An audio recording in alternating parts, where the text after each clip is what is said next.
Good morning dear students. Class 11th की chemistry में आज हम लोग एंथैल्पी एवं एंथैल्पी परिवर्तन से संबंधित पढ़ेंगे। Enthalpy and enthalpy change. प्रयोगशाला में अधिकतर रासायनिक अभिक्रियाएं स्थिर दाब पर संपन्न की जाती हैं।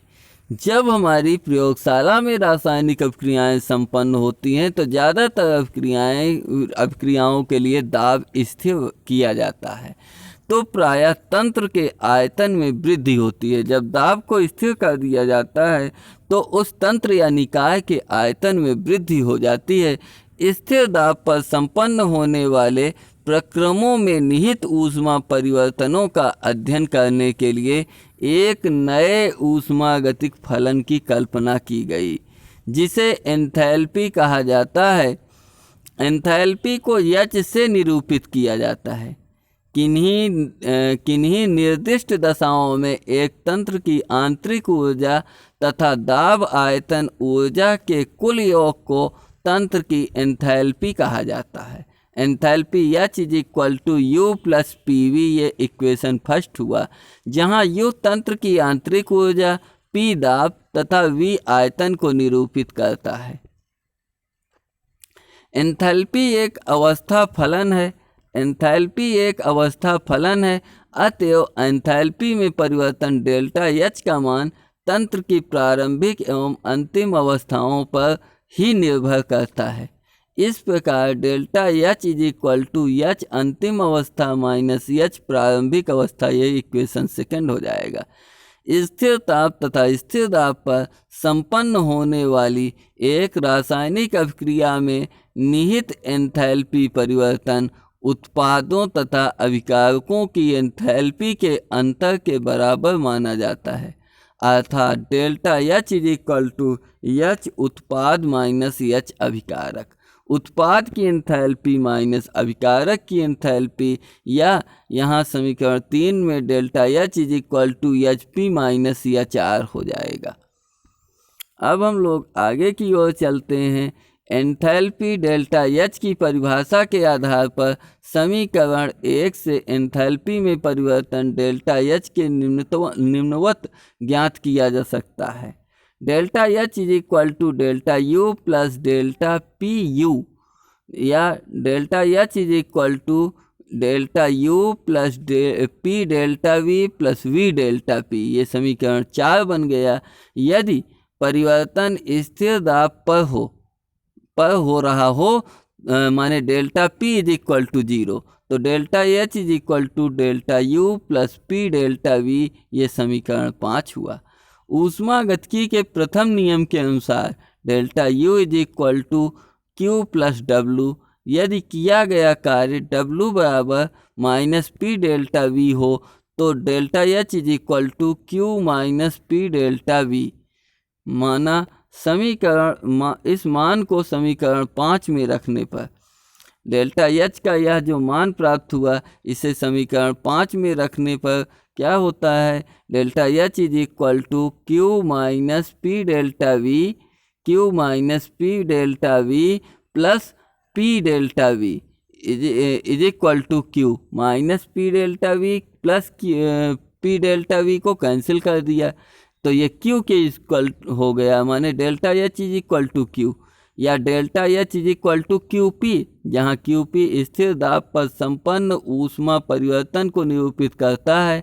यह समीकरण 6 से स्पष्ट है कि स्थिर दाब पर संपन्न होने वाले किसी प्रक्रम में एंथैल्पी परिवर्तन उस प्रक्रम में निहित ऊष्मा परिवर्तन के बराबर होता है। अतएव डेल्टा H को स्थिर दाब पर संपन्न होने वाली किसी प्रक्रम में निहित अवशोषित अथवा उत्सर्जित ऊष्मा का एक मान माना जाता है। अब आगे की तरफ चलते हैं इस टॉपिक में। तो ये हमारा जो समीकरण 6 था, डेल्टा H = QP, यही हमारा एंथैल्पी और एंथैल्पी परिवर्तन था, डेल्टा H था। अब हम लोग आगे चलते हैं। डेल्टा H तथा डेल्टा U में संबंध। हमारी हेडिंग है डेल्टा H तथा डेल्टा U में संबंध, माने एंथैल्पी परिवर्तन तथा आंतरिक ऊर्जा परिवर्तन में क्या संबंध है। उपरोक्त तथ्यों से संबंधित है कि उपरोक्त तथ्य जो हम लोगों ने पढ़े उससे हमें ज्ञात होता है कि डेल्टा एच तथा डेल्टा यू निम्नलिखित समीकरण द्वारा एक दूसरे से संबंधित हैं, अर्थात delta H is equal to delta U plus P delta U. ठोस एवं द्रव पदार्थों के लिए डेल्टा एच तथा डेल्टा यू में अंतर अधिक महत्वपूर्ण नहीं है, लेकिन गैसीय पदार्थों के लिए इसका विशिष्ट महत्व है। माना कि गैसीय अभिकारकों तथा गैसीय उत्पादों युक्त कोई रासायनिक अभिक्रिया एक स्थिर दाब पर P तथा स्थिर ताप T पर संपन्न होती है। माना कि गैसीय अभिकारकों का कुल आयतन Va तथा गैसीय उत्पादों का कुल आयतन Vb है। यदि गैसीय अभिकारकों के कुल मोलों की संख्या Na तथा गैसीय उत्पादों के कुल मोलों की संख्या Nb हो तो आदर्श गैस समीकरण के अनुसार आदर्श गैस समीकरण क्या कहता है? PV is equal to NRT या PVA is equal to NART तथा PVB is equal to NBRT। PVB minus PVA is equal to NBRT minus NART या PVB minus VA is equal to NB minus NA और bracket के बाहर RT। P delta V is equal to delta N RT बन जाएगा, जहाँ delta N गैसीय उत्पादों तथा गैसीय अभिकारकों के मोलों की संख्या में अंतर को निरूपित करता है, अर्थात delta N is equal to summation N गैसीय उत्पाद माइनस समेसन N गैसीय अभिकारक को प्रदर्शित करेगा। इस प्रकार अब हम लोग समीकरण 7, जो हमें समीकरण 7 मिला हुआ है में को समीकरण 5 में रखने पर, समीकरण 7 के मान को समीकरण 5 में रखने पर delta H is equal to delta U plus delta N RT समीकरण ये 8 हमको प्राप्त हो जाएगा। समीकरण 8 को डेल्टा एच तथा डेल्टा यू में संबंध कहा जाता है। इस समीकरण 8 को ही डेल्टा एच तथा डेल्टा यू में माने आंतरिक ऊर्जा में परिवर्तन तथा एंथैल्पी परिवर्तन में संबंध कहा जाता है। चूँकि डेल्टा एच स्थिर दाब पर ऊष्मा परिवर्तन QP तथा डेल्टा यू स्थिर आयतन पर ऊष्मा परिवर्तन QU को मापते हैं, अतः QP is equal to QV is equal to delta N RT। ये इक्वेशन 9 हो जाएगा। इस प्रकार से हमारा ये संबंध समाप्त होता है। अब इससे संबंधित एक आध प्रश्न करते हैं। निम्नलिखित अभिक्रिया के लिए 25 डिग्री सेंटीग्रेड पर स्थिर दाब पर अभिक्रिया के ऊष्मा तथा स्थिर आयतन पर अभिक्रिया के ऊष्मा के अंतर को केजे में ज्ञात कीजिए, किलोजूल में ज्ञात कीजिए। 2C6H6 माने बेंजीन के 2 अणु प्लस 15 O2 15 ऑक्सीजन के अणुओं से क्रिया करता है, 12 CO2 गैस प्लस 6 H2। जब इस प्रश्न को हम सॉल्व करते हैं तो इसमें पाते हैं स्थिर दाब पर अभिक्रिया की ऊष्मा डेल्टा एच तथा स्थिर आयतन पर अभिक्रिया की ऊष्मा डेल्टा वी निम्न प्रकार आपस में संबंधित है।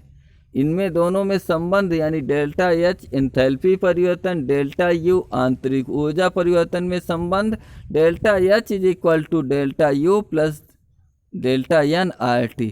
Delta H minus delta U इसको पक्षांतर किया गया is equal to delta N RT। प्रस्तुत अभिक्रिया के लिए किस अभिक्रिया के लिए हमें कैलकुलेट करना है?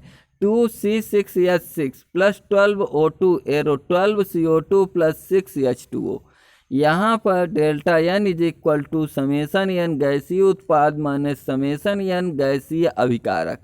गैसीय उत्पाद के मोलों की संख्या है 12, गैसीय उत्पाद के मोलों की संख्या है आपका 12 और इसमें से अभिकारक के मोलों की संख्या को घटा देंगे -15। उत्पाद माइनस अभिकारक, अभिकारक के मोलों की संख्या को घटा देते हैं तो ये मिलता है -3। अतएव delta H minus delta U is equal to delta N R T minus delta N का मान -3 इंटू आर का मान 8.314 गुणे 10 की घात -3 गुणे टी का मान, टी है हमारा, टी टेम्परेचर इस क्वेश्चन में दिया हुआ है, टेम्परेचर इसमें दिया है 25 डिग्री सेंटीग्रेड। 25 डिग्री सेंटीग्रेड में 25 प्लस 273 जोड़ देंगे, 273 इज इक्वल टू हो जाएगा 298, 298 केल्विन हो जाएगा, और केल्विन पैमाने पर परिवर्तित करके गुणा करवाएंगे तो आएगा -7.43 किलो जूल। इस प्रकार आज हम लोगों ने आंतरिक ऊर्जा, एंथैल्पी परिवर्तन में संबंध तथा एंथैल्पी एवं एंथैल्पी परिवर्तन को पढ़ा। मिलते हैं अगले टर्न पर अगले नए टॉपिक के साथ। तब तक के लिए जय हिंद, वंदे मातरम।